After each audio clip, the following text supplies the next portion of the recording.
여러분, 주식시장을 전쟁터라고 생각해 보신 적 있나요? 오늘은요, 단순한 숫자가 아니라 이 전쟁의 전략과 심리를 파헤쳐서 시장에 숨겨진 지도를 한번 읽어보려고 합니다.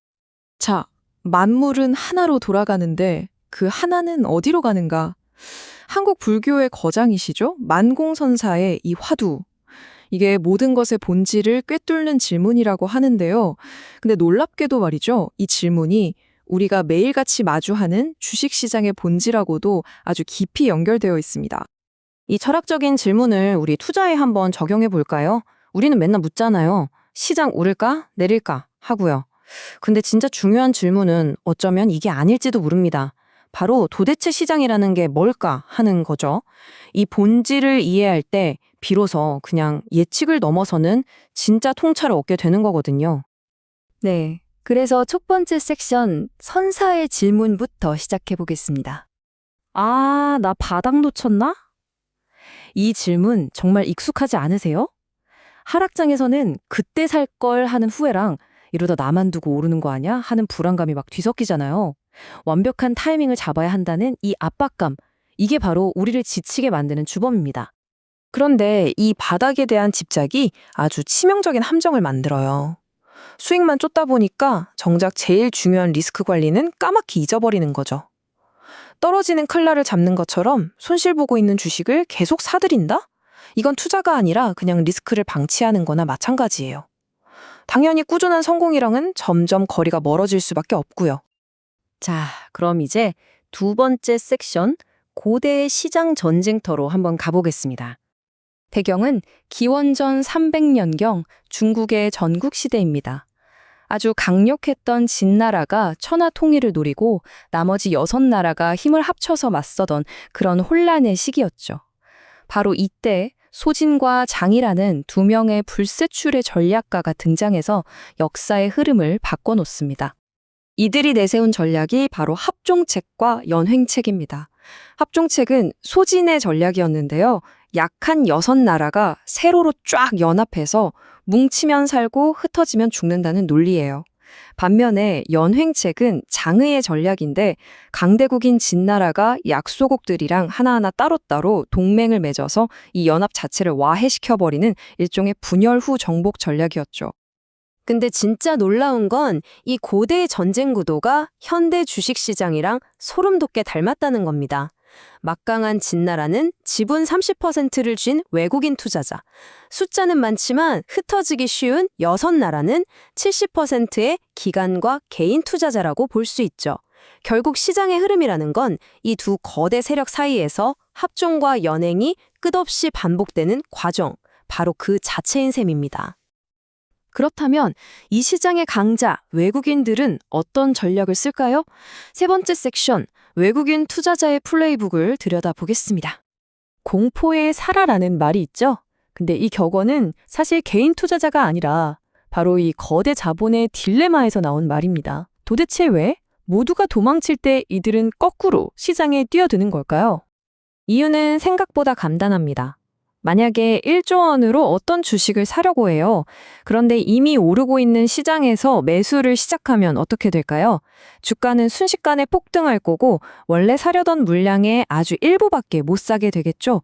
즉 이들에게는 엄청난 양의 물량이 필요한데 상승장에서는 그 물량을 조용히 확보할 방법이 아예 없는 겁니다. 그래서 그들의 전략은 딱 2단계로 요약됩니다. 첫 번째, 물량 확보. 개인들이 공포에 질려서 막 던지는 물량을 조용히 그리고 아주 싸게 쓸어 담습니다. 그리고 두 번째, 추세 형상.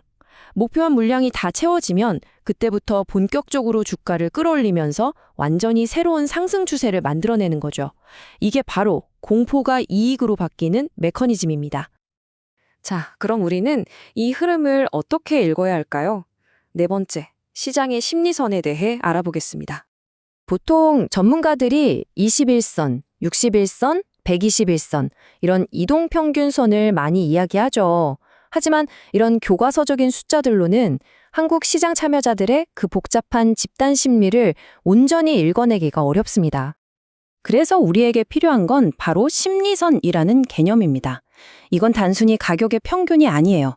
시장 참여자 대다수가 이제 위험하다 라고 느끼는 지점과 이제 좀 괜찮은 것 같은데? 라고 느끼는 그 감정의 경계선, 바로 그거로 의미합니다. 그렇다면 한국 시장의 심리선은 과연 며칠일까요? 바로 40일 이동평균선입니다. 경험적으로 봤을 때 한국 시장 참여자들의 공포와 낙관은 바로 이 선을 기준으로 극명하게 갈립니다. 이거 읽는 법은 아주 간단해요. 주가가 41선 아래로 내려간다? 그러면 대부분의 투자자들은 시장이 무너질 것 같은 불안감에 휩싸입니다. 반대로 주가가 41선 위로 다시 올라온다? 그러면 회의적이던 사람들조차 시장 진짜 좋아지나 보네 하면서 긍정적으로 돌아서게 되죠. 이게 바로 우리 개인 투자자들을 위한 가장 중요한 전략적 결론입니다. 절대로 추세를 만들려고 하지 마세요. 거대 자본과 싸우는 건 무모한 일입니다. 대신에 그들이 41선이라는 이 심리적인 강을 건너는 걸 눈으로 확인하세요. 그리고 그들이 만들어 놓은 안전한 길에 슬쩍 올라타는 것. 그게 바로 현명한 투자자의 방식입니다. 자, 이제 마지막입니다. 5번째, 전문가에 대한 경고입니다.